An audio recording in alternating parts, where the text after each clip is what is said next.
اسٹاکہولم Sweden سے عارف کسانہ کی جانب سے سلام قبول کیجیے۔ ناظرین، سویڈن کی جو موجودہ حکومت ہے وہ امیگریشن کے مسئلے میں ڈنمارک سے بہت متاثر ہے، اور وہ چاہتی ہے کہ ڈنمارک کی جو امیگریشن کی پالیسیز ہیں وہ سویڈن میں بھی نافذ کی جائیں۔ خصوصاً حکومت کی جو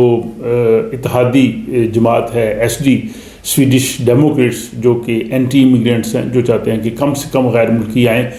اور وہ چاہتے ہیں کہ سویڈن بھی جو ہے وہ ڈنمارک کی پیروی کرے، جس طرح سے ڈنمارک نے بڑی سخت جو ہے وہ امیگریشن پالیسی اپنائی ہوئی ہے۔ وہاں پہ بہت کم لوگوں کو اسائلم ملتا ہے اور غیر ملکیوں کو وہاں پہ آنے کی حوصلہ شکنی کی جاتی ہے۔ تو حکومت جو ہے اس نے کئی دفعہ کہا ہے، یہاں کے جو امیگریشن کے منسٹرز ہیں یہ بھی وہاں گئی ہیں ڈنمارک میں، اور وہاں انہوں نے اس سارے ماڈل کو دیکھا، تو وہ یہی کہتے رہے ہیں کہ ہم ڈینش ماڈل جو ہے اس کو سویڈن میں نافذ کریں گے، اس کو ہم متعارف کرائیں گے۔ اب سوال یہ پیدا ہوتا ہے کہ کیا ورک پرمٹ کے حوالے سے بھی وہ ڈنمارک کی پیروی کریں گے؟ کیا ورک پرمٹ کا جو سلسلہ ہے ڈنمارک میں، سویڈن بھی کیا اس کی پیروی کرے گا؟ اور اس کی وجہ یہ ہے کہ ابھی آپ کو پتہ ہے کہ حال ہی میں سویڈن میں 1 نومبر سے ورک پرمٹ کی جو کم سے کم تنخواہ ہے تھریش ہولڈ، وہ انہوں نے اس میں بہت زیادہ اضافہ کر دیا ہے۔ وہ 13,000 سے 27,360 سویڈش کرون پہ لے گئے ہیں، جو کہ اس وقت سویڈن کی ایک عام جو تنخواہ ہے اس کا 80% ہے، اور حکومت بلکہ یہ چاہتی ہے کہ اس کو مزید بڑھایا جائے اگلے سال، اور اس کو 100% تک لے جایا جائے، جو تقریباً 32,000 سویڈش کرون کے قریب بن جائے گا۔ لیکن اگر اس چیز کو ہم دیکھا جائے کہ ڈنمارک میں کیا صورتحال ہے، ڈنمارک میں جو ورک پرمٹ کے لیے کم سے کم انہوں نے تنخواہ رکھی ہوئی تھی، جو وہاں کی تنخواہ کا جو اوز تھا وہ 82% تھا، 82% تھا، لیکن اب ڈنمارک نے یہ حد کم کر دی ہے۔ انہوں نے 82% سے 82% سے 69%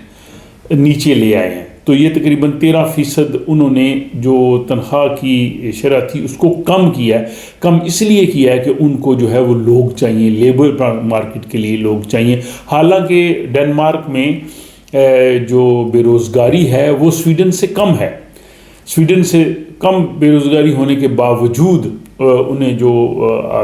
عام شعبہ جات ہے، جیسے ریسٹورنٹس کا کام ہے، ایگریکلچر کا کام ہے، کلیننگ کا کام ہے، اور بہت سے کام ہیں، تو اس کے لیے انہوں نے اب یہ کوشش کی ہے کہ لوگ جو ہے وہ آ سکیں، کیونکہ وہاں پہ لوگ نہیں ہیں۔ تو یہ تھریش ہولڈ جو تھا 82% سے وہ 69% تک کم لے آئے ہیں، تاکہ غیر یورپی لوگ جو ہیں، باہر سے جو لوگ آ کے وہاں پہ کام کر رہے تھے، ورک پرمٹ لے رہے تھے، ان کو یہ آسانی ہو۔ اب یہاں یہ سوال سویڈن کی حکومت سے بنتا ہے، سویڈش ڈیموکریٹ سے بنتا ہے، سویڈن کی امیگریشن منسٹر سے بنتا ہے کہ آپ تو ڈینش ماڈل کی بڑی تعریف کرتے تھے، آپ تو کہہ رہے ہیں کہ ہم ڈینش ماڈل کو کاپی کر رہے ہیں، ڈینش ماڈل کو یہاں پہ نافذ کریں گے۔ تو ڈنمارک نے جب اپنی اوسط تنخواہ تھی وہ ورک پرمٹ کے لیے 82 سے 69% کی ہے، کم کی ہے، تو آپ نے کم سے زیادہ کی ہے، بلکہ اور زیادہ طرف جا رہے ہیں، تو یہ تو ڈنمارک ماڈل کے بالکل مخالف ہے۔ اور یہاں بہت سی ٹریڈ یونینز نے، بہت سے اداروں نے جو لوگوں کو جاب دیتے ہیں، انہوں نے یہ بالکل درست کہا ہے کہ جو 27,360 کرون تنخواہ ہے، اس پہ جو ہے وہ باہر سے لوگ جو ہے وہ یورپ کے باہر سے لوگ لے کے آنا، یا یہاں پہ موجودہ جو لوگ ہیں ان کو اس تنخواہ پہ جاب دینا ممکن نہیں ہے، کیونکہ بے شمار ایسے شعبہ جات ہیں جن میں اتنی تنخواہ نہیں ہے۔ اور یہ مطالبہ تو یہاں کی یونینز نے بھی کیا ہے کہ اگر آپ کہتے ہیں کہ جی کم سے کم اتنی تنخواہ ہونی چاہیے، تو جو لوگ سویڈن کے ہیں جو یہاں پہ کام کر رہے ہیں آپ ان کی تنخواہ بھی بڑھائیں۔ تو یہ ڈنمارک نے 5 سال کے بعد جا کے یہ کام کیا ہے کہ انہوں نے اس تنخواہ کو کم کیا ہے۔ تو یہ کئی ولاگز میں نے بات کی ہے، یہ سویڈن کو بھی ایسے کرنا پڑے گا، دیر یا جلد، جب بھی، کیونکہ یہ جب صورتحال دیکھیں گے، کیونکہ جو بہت مشکل قسم کے جابز ہیں یہاں پہ، جیسے فوڈ ڈیلیوری کا جاب ہے، یہاں پہ رات کو اخبارات کی ڈیلیوری کا کام ہے، یہاں پہ جو سردیوں میں برف اٹھانے کا کام ہے، گرمیوں میں یہاں پہ باغبانی کا کام ہے، کھیتوں میں کرنے والا کام ہے، یا جو بزرگ لوگ ہیں ان کی نگہداشت کا کام ہے،